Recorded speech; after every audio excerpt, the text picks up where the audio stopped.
Hey guys, it's a 98 4runner, third generation. Fuel filter change. Just show you where the exterior fuel filter is. Driver's side, just behind the mirror.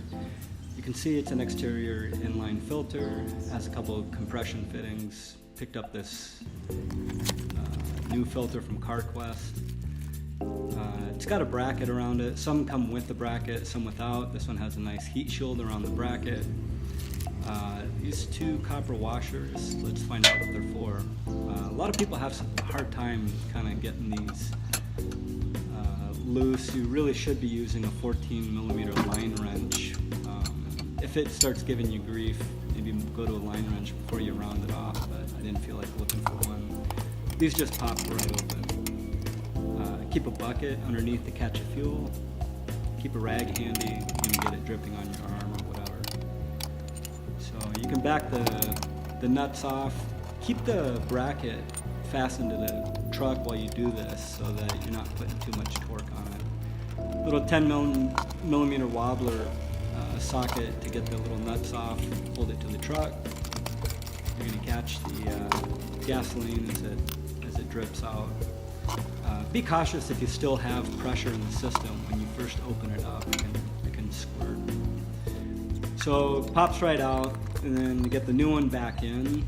And actually, in this case, what I found out was that the new bracket didn't line up with the truck, so I had to take the old bracket off, put it on the new fuel filter. So that part number that you saw in CarQuest, the filter's good, but the bracket didn't work. I had to swap that out.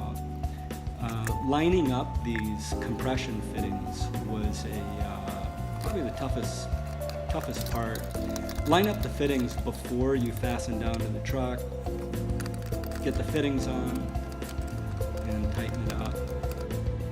You know, a lot of people don't realize that when you buy these trucks,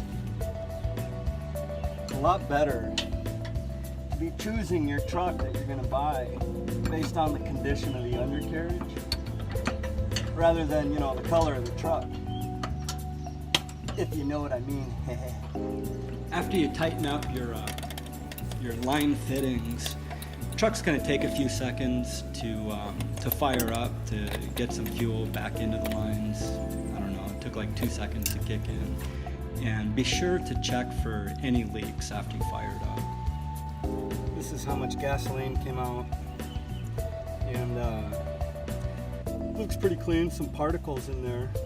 You can't just pour it down the drain, so I'll probably just pour it in my neighbor's mower, let him burn it up. He should be fine.